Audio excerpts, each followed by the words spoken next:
भगवान, ऐसी क्या गलती हो गई मुझसे जो आपने हम दोनों को इतनी जल्दी जुदा कर दिया। आपने एक बार भी नहीं सोचा कि मैं कैसे रहूंगी इनके बिना। भगवान, अगर आपको मेरे साथ ऐसा ही करना था तो आप इनके साथ साथ मुझे भी उठा लेते। कम से कम मुझे अपने बच्चों की ऐसी हालत तो नहीं देखनी पड़ती। अरे बहन, तुझे तो बहुत तेज बुखार है। अरे माँ इधर आओ, बहन को बहुत तेज बुखार आ रहा है। क्या बेटा, बहन को बुखार आ रहा है? रुक, मैं आकर देखती हूँ।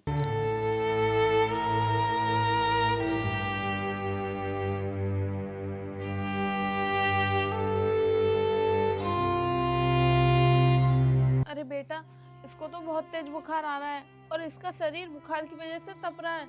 माँ अब हम क्या करें? बेटा, तू चिंता मत कर, सब कुछ ठीक हो जाएगा। माँ अब क्या ठीक होगा? पिछले 4 दिनों से हमें खाना तक नसीब नहीं हुआ है। हम पानी से गुजारा कर रहे हैं। मुझे सब पता है, पिछले 4 दिनों से तुम्हें अन्न का दाना तक नसीब नहीं हुआ है, पर मैं इसमें कर भी क्या सकती हूँ? जब घर में राशन ही नहीं है तो मैं किससे रोटी बनाऊं तुम्हारे लिए? माँ आप चाचा के घर चले जाओ ना, वहाँ से कुछ खाने को मिल जाए तो लेकर आ जाना। बेटा, वो क्या हमें खाने को देंगे? उन्होंने तो हमारी पूरी जिंदगी ही बर्बाद कर दी है। जिन्होंने दूसरे की जिंदगी का दीपक ही बुझा दिया हो, वो भला किसी की जिंदगी में उजाला कैसे कर सकते हैं? ये जो हमारी हालत है ना, सब उन्हीं की वजह से है। अगर वो लोग हमें घर से नहीं निकालते तो हमें यूं दर दर की ठोकरें नहीं खानी पड़ती। तो माँ हमारे पास कोई और रास्ता तो है नहीं। आप चली जाओ ना चाचा के घर और उनसे कुछ पैसे भी लेकर आ जाना, जिससे कि हम बहन को दवाई दिलवाने लेकर जा सकें। बेटा, अगर तू इतनी ही जिद कर रहा है तो मैं जाती हूँ उनके घर पे, पर मुझे पता है वो लोग हमें कुछ भी नहीं देंगे। ठीक है, तू छोटी का ध्यान रखना, मैं अभी आती हूँ थोड़ी देर में। ठीक है माँ।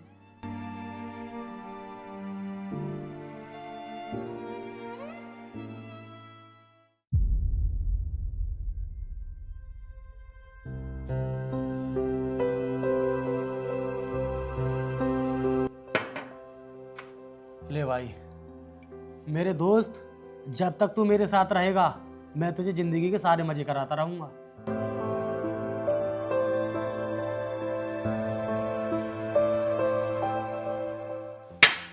वो बात तो ठीक है भाई, तुम्हारी भाभी दिखाई नहीं दे रही, वो कहाँ है? अरे मेरे भाई के मरने के बाद ना मैंने उस साली को घर से निकाल दिया। पता नहीं कहाँ पर भटक रही होगी अपने दोनों बच्चों को लेकर। अरे भाई घर से क्यों निकाल दिया? मजे करते रहते उसके साथ। अरे यार, अब मैं उस विधवा से मजे करूंगा? तुझे तो पता है कितनी लड़कियां मेरे पीछे रहती हैं। ले पैग पी।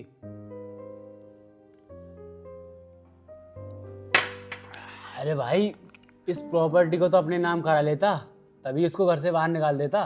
तू मुझे पागल समझ रहा है क्या? इस सारी प्रॉपर्टी को मैंने अपने नाम पहले से ही करवा लिया है, तभी उसे बाहर निकाला है। लेकिन भाई ये सारी प्रॉपर्टी तुमने अपनी भाभी से इतनी आसानी से नाम कैसे करा ली? वो मान कैसे गई? अरे यार, वो मेरी भाभी थी और मुझ पर ना बहुत भरोसा करती थी, इसीलिए मैंने सारी प्रॉपर्टी अपने नाम करा ली। लेकिन भाई मुझे भी तो पता चले कि ये सब आपने इतनी आसानी से कैसे करा लिया। चल ठीक है, बताता हूँ।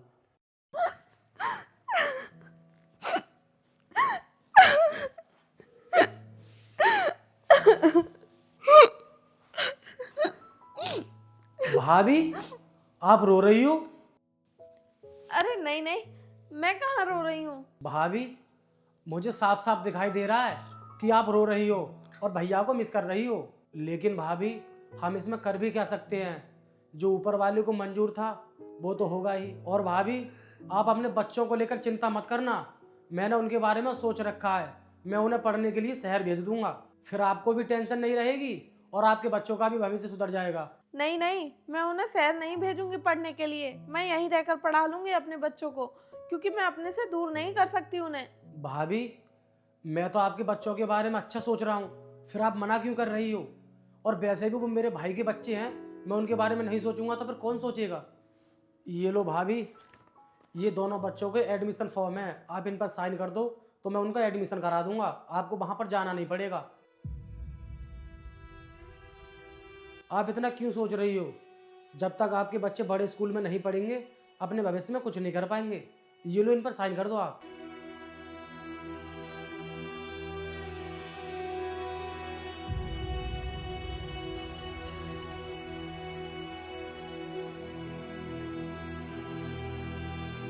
ऐसे कराई थी मैंने प्रॉपर्टी अपने नाम। भाई तूने तो बहुत अच्छे से दिमाग लगाया यार, मान गया मैं तुझे।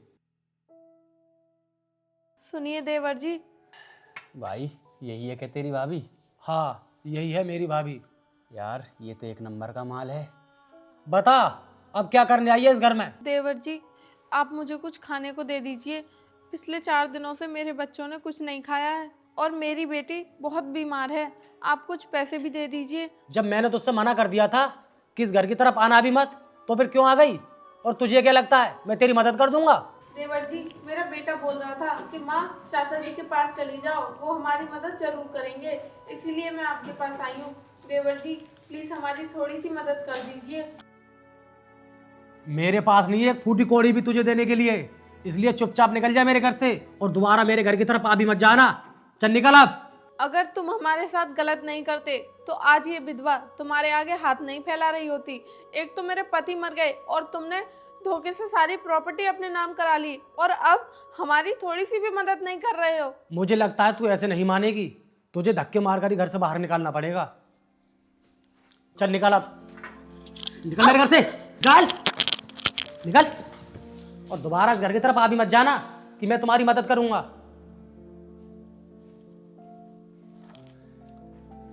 ठीक है भाई, अब काफी टाइम हो गया, मैं भी निकलता हूँ। अरे कहाँ जा रहा है यार? पूरी बोतल बची है, इसे नहीं पिएगा क्या?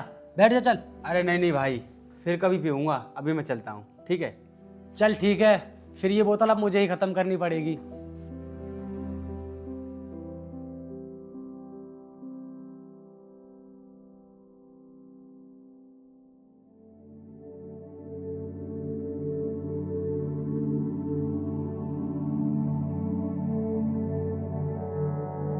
अरे सुनो जरा,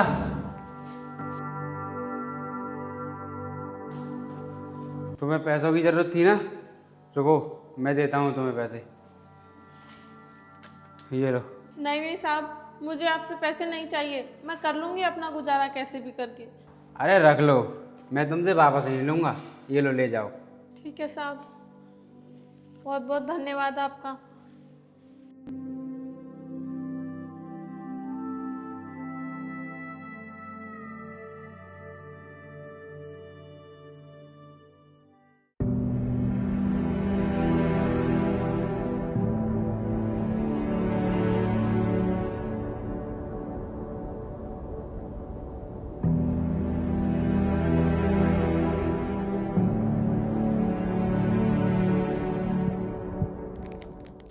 अरे बेटा उठो, ये देखो मैं तुम्हारे लिए खाने को ले आई। अरे बहन उठ जा, देख माँ खाने को लेकर आ गई। ये लो बेटा, खा लो।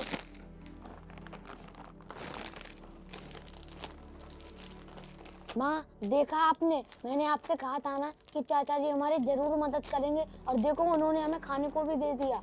बेटा ये सामान मैं तुम्हारे चाचा जी के पैसों से नहीं लाई हूँ, बल्कि तुम्हारे चाचा जी के पास एक और सांप बैठे थे, उन्होंने दिए थे मुझे पैसे, उन्हीं के पैसों से ये सामान लेकर आई हूँ मैं। तो क्या माँ चाचा जी ने नहीं दिए हैं आपको पैसे? अरे बेटा वो क्या देंगे हमें पैसे, अगर उन्हें हमारी इतनी ही फिक्र होती तो वो हमें घर से नहीं निकालते। उन्होंने तो मुझे बेइज्जत करके धक्के मार के घर से बाहर निकाल दिया और बोल रहे थे कि आगे से मेरे घर की तरफ आ भी मत जाना मदद मांगने। तो फिर ठीक है माँ, अब आप उनके घर पर कभी भी मत जाना। लेकिन माँ आप अपने लिए कुछ खाने को नहीं लाई? अगर तुम्हारा पेट भर जाएगा ना तो मैं समझूंगी कि मैंने भी खा लिया, अब तुम लोग खा लो। कोई बात नहीं माँ, हम सब इसी में से खा लेंगे, आप भी खा लो। ये लो माँ।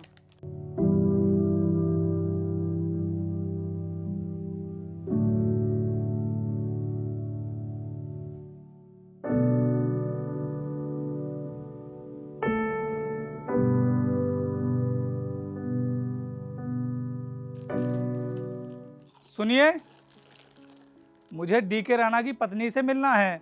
पीछे मैंने लोगों से पूछा था, वो बोल रहे थे कि यहीं कहीं पर उनका घर है। कौन सा घर है आप बता सकती हैं क्या? जी कहिए, मैं ही हूँ उनकी पत्नी। माफ़ करना, वो मैं आपको पहचान नहीं पाया, क्योंकि आज से पहले ना मैंने आपको कभी देखा नहीं है। डीके भाई मेरे बहुत अच्छे दोस्त थे। मेरा नाम रोहितास है और मैं एक एडवोकेट हूँ। जैसे ही मुझे पता चला कि डी के भाई अब इस दुनिया में नहीं रहे, तो मुझे ये सुनकर ना बहुत बुरा लगा और इसीलिए मैं उनके दाह संस्कार में नहीं आ पाया, क्योंकि मुझे किसी ने बताया ही नहीं था। लेकिन डी के भाई तो बहुत अच्छे घर से थे, काफ़ी अच्छा घर भी था उनके पास तो, और काफ़ी सारा पैसा भी था। फिर आप लोग इस तरह की झोपड़पट्टी में क्यों रह रहे हो? भाई साहब, जब इंसान का वक्त खराब हो ना तो किस्मत भी उसके साथ बहुत अच्छा खेल खेलती है। डी के मेरा दोस्त ही नहीं बल्कि मेरे भाई के समान था, इसलिए मेरा फर्ज बनता है कि उसके ना होने पर मैं आपकी मदद करूं। जो सच आपको मालूम नहीं है वो मैं आपको बताने के लिए आया हूं। सच? कैसा सच?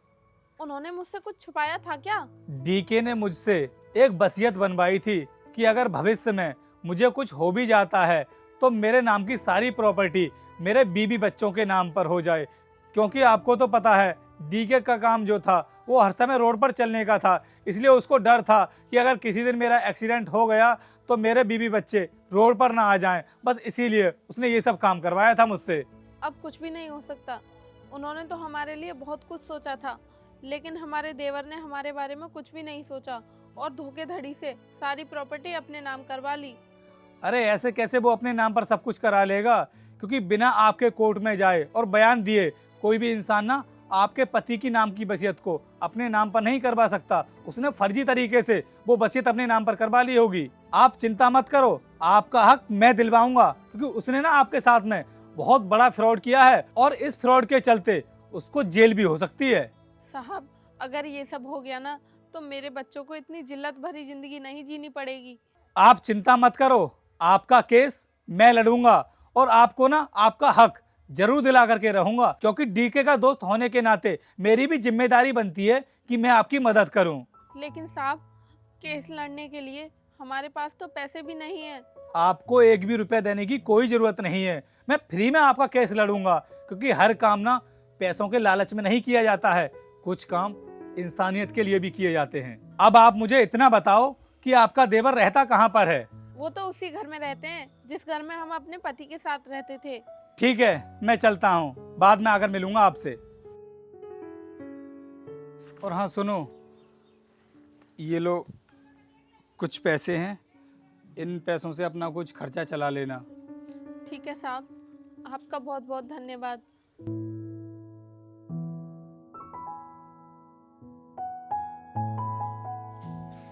क्या मम्मी, वो अंकल सही कह रहे थे? अब हम अपने पुराने घर में वापस चलेंगे? बेटा, ये जो अंकल थे ना, ये तुम्हारे पापा के दोस्त थे और मुझे इनकी बातों से ऐसा लग रहा है कि ये हमें हमारा हक जरूर दिलाएंगे। फिर तो मम्मी, हमें झोपड़ी में रहने की कोई भी जरूरत नहीं है, अब हमें हमारा घर वापस मिल जाएगा। हाँ बेटा, हम चलेंगे अपने उस घर में। तुम बैठो बेटा, वो साहब ना मुझे थोड़े से पैसे देकर गए थे, मैं उन पैसों से जाकर राशन ले आती हूँ, फिर मैं तुम्हारे लिए खाना बना दूंगी। ठीक है मम्मी, मेरी दवाई भी ला देना। ठीक है बेटा, मैं ला दूंगी तुम्हारी दवाई, मैं अभी आती हूँ।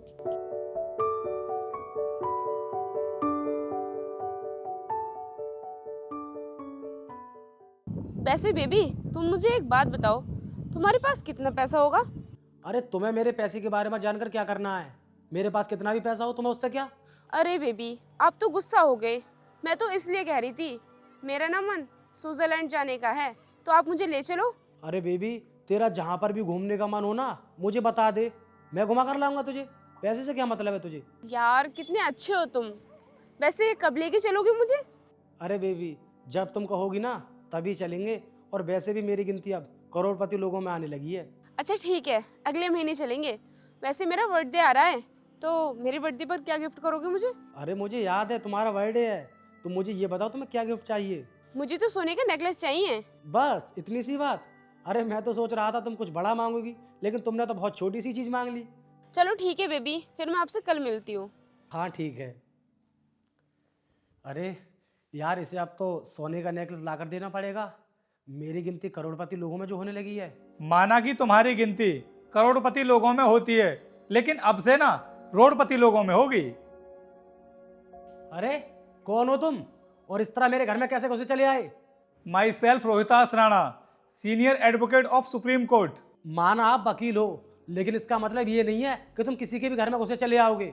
और वैसे तुम मेरे घर पर क्या करने आए हो, बताओ मुझे। मैं डीके की पत्नी को इंसाफ दिलाने के लिए आया हूं, क्योंकि तुमने ना उनके साथ बहुत बड़ा फ्रॉड किया है। तुमने क्या सोचा कि अगर तुम धोखे से उनसे पेपर्स पर साइन करा लोगे तो उनके नाम की सारी प्रॉपर्टी तुम्हारे नाम पर हो जाएगी? ये सब करना ना इतना आसान नहीं होता है। कोर्ट जाना पड़ता है, कोर्ट में बयान देने पड़ते हैं, तब जाकर के ये सारी प्रोसेस कंप्लीट हो पाती है। और तुमने क्या सोचा कि साइन कराने से ये सब तुम्हारा हो जाएगा? आईपीसी की धारा 420 के तहत तुम्हें जेल भी हो सकती है। अगर तुम जेल जाने से बचना चाहते हो ना तो जल्द से जल्द इस घर को खाली कर दो, क्योंकि तुम्हारे पास ना सिर्फ 2 दिन का समय है। 2 दिन के अंदर कोर्ट में पेश हो जाओ, तभी बच पाओगे तुम। ये रहा कोर्ट का नोटिस। सुन बे वकील, तूने क्या मुझे ऐरा गहरा समझ रखा है? अगर तू बोलेगा तो मैं कोर्ट में हाजिर हो जाऊंगा। ले, ये रहा नोटिस। अब कहाँ गया सबूत? तुम एक विधवा औरत पर अत्याचार कर सकते हो और उसकी मजबूरी का फायदा उठा सकते हो, लेकिन कानून से बचकर नहीं भाग पाओगे।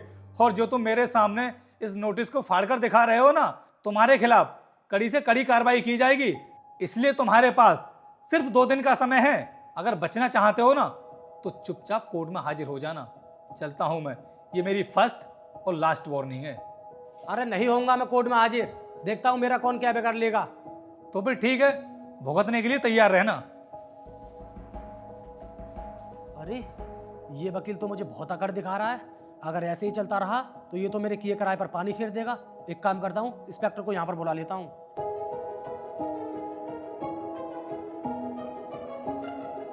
हेलो इंस्पेक्टर साहब, आप जल्दी से मेरे घर पर आ जाइए।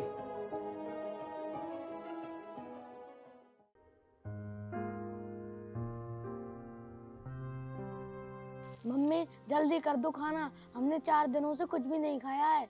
हाँ बेटा, बस बन गई सब्जी, अभी देती हूँ।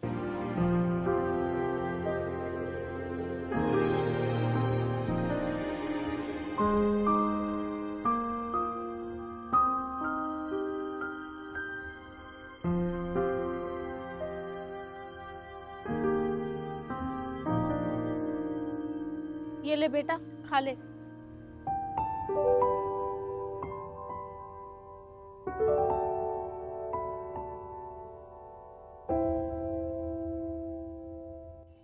माँ आप भी खा लो। हाँ बेटा, खा रही हूँ मैं भी।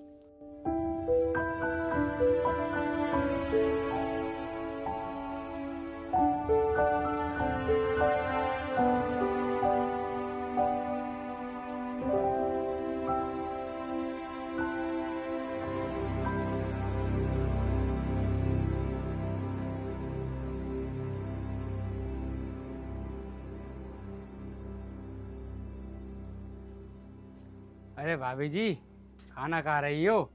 हमारा नाम नहीं लोगी क्या? अरे साहब, आप हमारे घर पर खा लीजिए खाना। इधर आइए भाभी जी, मैं आपसे कुछ ज़रूरी बात करने आया हूँ। जी साहब, आती हूँ अभी।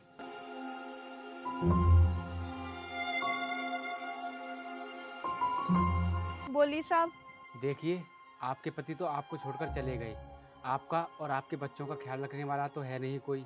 तो मैं कह रहा था कि आप हफ्ते में ना एक बार मेरे घर आ जाया करना, मैं आपको पैसे दे दिया करूँगा। तुम्हारी हिम्मत कैसे हुई ये सब बोलने की? मुझे नहीं पता था कि तुमने मुझे पैसे इस इरादे से दिए थे।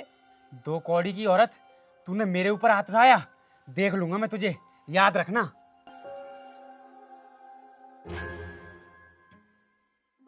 अरे राणा जी, बताइए कैसे याद किया मुझे? इंस्पेक्टर साहब, आप मुझे ये बताइए, ये रोहितास राणा नाम का वकील कौन है? इसने मेरी नाक में दम कर रखा है। अरे बताइए तो सही, क्या बात हो गई? वो मेरे घर पर आया था और मेरे घर पर ही मुझे धमकी दे रहा था कि इस घर को खाली कर दो वरना तुम्हें जेल जाना पड़ेगा। अब आप ही बताइए इंस्पेक्टर साहब, अब मैं क्या करूं? मार दूं साले को? जो होगा बाद में देखा जाएगा। अरे पागल हो गए हो क्या? वो सुप्रीम कोर्ट का वकील है, बड़े बड़े लोग भी उससे पंगा नहीं लेते हैं। अब आप ही बताओ इंस्पेक्टर साहब, मैं क्या करूं? अगर ऐसे ही चलता रहा तो मेरा घर भी मेरे हाथ से चला जाएगा और मेरी सारी प्रॉपर्टी भी चली जाएगी और मैं जेल भी चला जाऊंगा। तुम एक काम करो, अपनी भाभी के पास जाओ और उसे धमकाओ और वो केस वापस ले लेगी, फिर कुछ नहीं होगा। हाँ इंस्पेक्टर साहब, ये तो आप बिल्कुल सही कह रहे हो। अब तो यही करना अच्छा रहेगा मेरे लिए। चलो ठीक है, मैं चलता हूँ।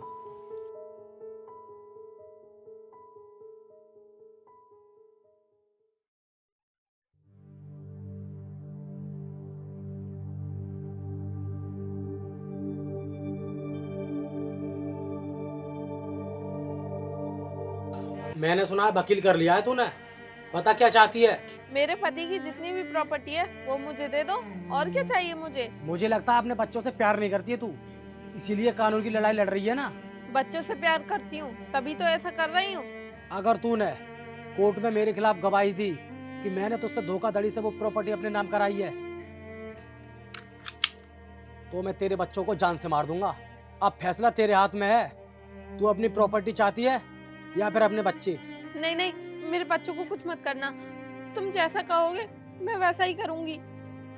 तो फिर बोल देना उस वकील से ये केस यहीं की यहीं बंद कर दे और आगे से मेरे घर ना जाए। ठीक है, मैं बोल दूंगी उन्हें। आप जाइए यहाँ से।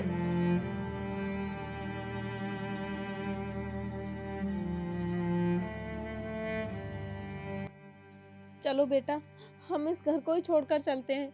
कहीं तुम्हारे चाचा तुम्हारे साथ कुछ गलत ना कर दे। हम लोग रोड पर ही रह लेंगे। चलो।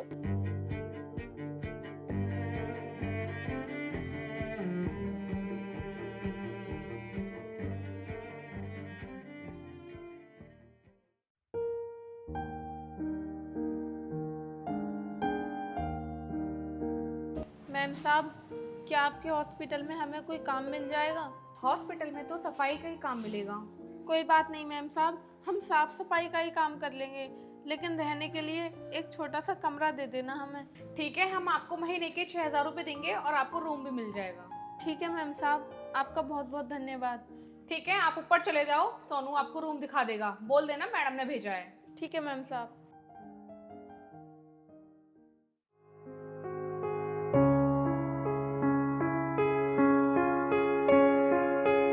ये लोग अभी तक आए क्यों नहीं?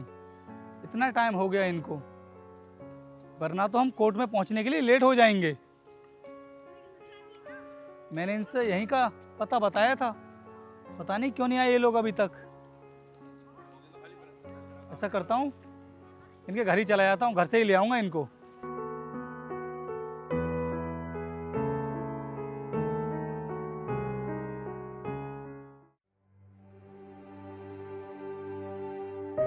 अरे, इनके घर पर तो कोई भी दिखाई नहीं दे रहा है। कहाँ चले गए ये लोग? कोई है घर पर? है क्या कोई घर पर? यहाँ पर तो कोई भी नहीं है और इनका सारा सामान तो ऐसे ही पड़ा हुआ है। फिर ये लोग चले कहाँ गए? कहीं ऐसा तो नहीं कि डीके के छोटे भाई ने ही उन लोगों को किडनैप कर लिया हो? मुझे तो ऐसा ही लगता है। चलो चलकर पता करता हूँ कहाँ गए वो लोग।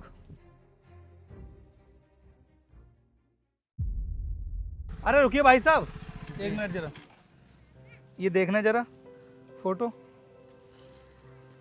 इनको देखा है क्या आपने कहीं पर? सर देखा है मैंने इनको, ये एक हॉस्पिटल में काम कर रही थी। अच्छा, कौन से हॉस्पिटल में? जी, जनता हेल्थ केयर सेंटर में, जो थोड़ा सा आगे ही है। ठीक है भाई साहब, जाइए आप।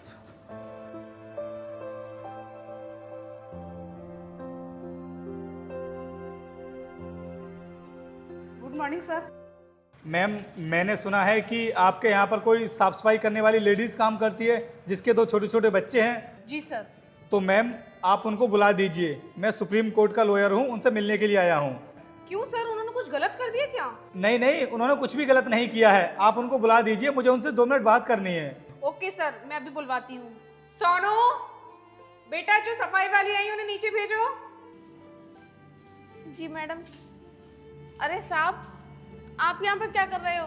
हमें नहीं जाना है आपके साथ, आप जाइए यहाँ से। आखिर क्या बात हो गई? आप मुझे बताओ तो सही। मैं आपके घर भी गया था, आपके घर पर आप मुझे नहीं मिली, तब बड़ी मुश्किल से मैं आपका पता निकाल कर यहाँ तक पहुँचा हूँ। साहब, मुझे अपने बच्चों की जान प्यारी है, ना कि वो प्रॉपर्टी। इसका मतलब आपके उस देवर ने आपको धमकी दी होगी कि वो आपके बच्चों को जिंदा नहीं छोड़ेगा, शायद इसीलिए आप यहाँ तक आ गई। लेकिन आप मुझ पर बिलीव कीजिए, मैं आपके बच्चों को कुछ भी नहीं होने दूंगा और वो इंसान आपका कुछ भी नहीं करेगा। सर, ऐसा क्या हुआ? मैडम, ये बहुत बड़े घर से हैं, लेकिन उसके बावजूद भी आज इनको आपके हॉस्पिटल में साफ सफाई का काम करना पड़ रहा है। लेकिन इनकी भी कुछ मजबूरी है। इनके पति का देहांत हो गया और इनका जो छोटा देवर है ना, वो बहुत ही गलत नियत का इंसान है। उन्होंने धोखे से इनके नाम की सारी प्रॉपर्टी अपने नाम पर करवा ली। मैं इनको विश्वास दिला रहा हूँ कि मैं इनका हक इनको दिला करके रहूंगा, लेकिन फिर भी ये अपने घर को छोड़ करके आ गई। बहन, वकील साहब सही कह रहे हैं, आपको जाना चाहिए इनके साथ, ये आपको जरूर हक दिलाएंगे। आप विश्वास करो मुझ पे, मैं आपको हक जरूर दिलाऊंगा। और रही तुम्हारे उस देवर की बात ना, तो वो तुम्हारा कुछ भी नहीं कर पाएगा, क्योंकि अगर तुमने एक बार कोर्ट में जाकर के गवाही दे दी ना, उसके बाद तो उसकी पूरी जिंदगी सलाखों के पीछे कटेगी, वो कभी बाहर ही नहीं निकलेगा जेल से। तो तुम्हारा क्या कर लेगा वो? अगर ऐसी बात है साहब तो मैं आपके साथ चलती हूँ, बस मेरे बच्चों को कुछ नहीं होना चाहिए। भरोसा रखो मुझ पर, मैं तुम्हारे बच्चों को कुछ भी नहीं होने दूंगा। ठीक है मैम साहब, तो मैं इनके साथ चली जाती हूँ। ठीक है, आप जा सकती हैं। रुकिए सर, मैं अभी अपने बच्चों को बुला कर लाती हूँ। ठीक है, लेकर आओ। रोहित बेटा। चलिए आप मैम। ठीक है मैडम। ठीक है।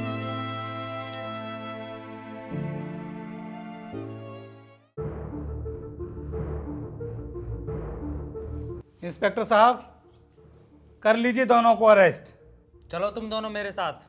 ये क्या बोल रहे हो इंस्पेक्टर साहब? क्या इसी दिन को देखने के लिए मैंने तुम्हें पैसे दिए थे? और वैसे भी मेरा जुर्म क्या है? ये कोर्ट का आदेश है, इसमें मैं कुछ नहीं कर सकता। ये केस ये जीत चुकी हैं, आज से ये घर और प्रॉपर्टी इन्हीं की है। अरे ऐसा कैसा केस जीत गई है? जब ये केस लड़ाई नहीं है तो मैंने इससे मना कर दिया था कि ये केस वापस ले ले। तुमने क्या सोचा था कि तुम इनको डराओगे, धमकाओगे और इनके बच्चों को जान से मारने की धमकी दोगे तो ये केस को वापस ले लेंगी? देखो, इस देश में ना गुंडा राज नहीं बल्कि कानून का राज चलता है, और इसलिए तुम्हारे जैसे लोगों को सलाखों के पीछे डलवाने के लिए हमारे जैसे वकील काम करते हैं। और शायद तुम्हें याद तो होगा कि मैं तुमसे क्या कहकर गया था कि तुम बचोगे नहीं, और देखो आज से ये सारा कुछ इनका हो गया और अब तुम सलाखों के पीछे हो गए। अरे तो इसमें मेरी क्या गलती है वकील साहब? मैंने क्या जुर्म किया है? तूने जो इनके साथ में किया है ना, वो सब भी इन्होंने मुझे बता दिया है, और इसीलिए तेरा भी अरेस्ट वारंट इशू हुआ है। तू भी नहीं बचेगा, इसके साथ साथ तू भी जेल में जाएगा। तूने क्या सोचा कि तू एक विधवा की मजबूरी का फायदा उठाएगा और उसके साथ में गलत करने की कोशिश करेगा तो तू बच जाएगा? वकील साहब, इतनी छोटी गलती की इतनी बड़ी सजा, मुझे माफ़ कर दो। आगे से ऐसी गलती नहीं होगी। बहन, मुझे माफ़ कर दो। भाभी, मुझे भी माफ़ कर दो, आगे से मैं कोई गलती नहीं करूँगा। आप मुझे जेल जाने से बचा लो। ये सब उस समय नहीं सोचा था जिस दिन तुमने मुझे इस घर से बाहर निकाल दिया था, दर दर की ठोकरें खाने के लिए। मुझे ही पता है मैंने अपने बच्चों को कैसे पाला है। अरे तुमने तो मेरे बच्चों पर भी तरस नहीं खाया, तुमने तो इन्हें भी मारने की धमकी दी, इसलिए मैं तुम्हें माफ नहीं करूंगी। तुम्हें तो जेल जाना ही पड़ेगा। वकील साहब, अब आप ही मुझे बचा सकते हो। आप बताइए आपको कितना पैसा चाहिए, आप मुझे जेल जाने से बचा लो। अगर पैसे के लिए मैं ये केस लड़ता ना तो कभी इनको इंसाफ नहीं दिला पाता, क्योंकि इनके पास तो पैसा ही नहीं था जो ये किसी वकील को करती। मैंने ये केस दोस्ती का फर्ज निभाने के लिए लड़ा है, और मैंने इनसे वादा भी किया है कि जब तक मैं तुझे सलाखों के पीछे नहीं डलवा दूंगा और इनको इनका हक नहीं दिलवा दूंगा, तब तक मैं चैन से नहीं बैठूंगा। और देख, आज मैंने ये केस इनको जितवा दिया है। अब तू सलाखों के पीछे होगा और इनके बच्चों का कुछ भी नहीं कर पाएगा। इंस्पेक्टर साहब, अब आप देख क्या रहे हो? लेकर जाओ इसको, अगर आपको अपनी वर्दी प्यारी है तो, क्योंकि मुझे आपके बारे में पता चल चुका है।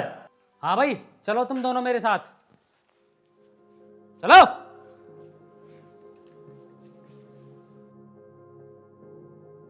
देखो, जैसा मैंने आपसे वादा किया था, मैंने आपको आपका हक दिला दिया है। अब आप आराम से अपने इस घर में सुकून से रह सकते हो, और अगर आगे भी आपको किसी भी तरह की कोई परेशानी होती है तो आप मुझे बता देना, मैं आपकी पूरी मदद करूंगा। साहब, आपका बहुत बहुत धन्यवाद जो आपने हमारे लिए इतना कुछ किया। अंकल, अगर आप नहीं होते तो हम इस घर में कभी नहीं आ पाते। बेटा, ये घर तुम्हारा था और तुम्हारा ही रहेगा, क्योंकि कानून ना कभी किसी के साथ में भेदभाव नहीं करता है, चाहे कोई गरीब हो या कोई अमीर हो। कानून के लिए सब एक समान है। अब आप लोग आराम से रहो, मैं चलता हूँ। नमस्ते साहब। नमस्ते।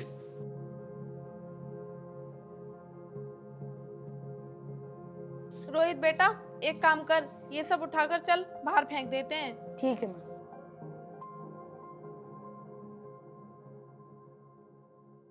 हाँ तो दोस्तों, कैसी लगी आपको हमारी ये वीडियो? अगर वीडियो पसंद आई हो तो इसको लाइक करना, एक प्यारा सा कमेंट करना और ज़्यादा से ज़्यादा अपने दोस्तों के साथ में शेयर भी कर देना, क्योंकि वीडियो में जो है काफ़ी ज़्यादा मेहनत लगी है और काफ़ी अच्छे से हमने वीडियो को बनाया है। अगर आपको पसंद आई है सच में तो इसको लाइक किए बिना बिल्कुल भी मत जाना। मिलते हैं आपसे किसी नई वीडियो में नए टॉपिक के साथ में, तब तक के लिए जय हिंद जय भारत।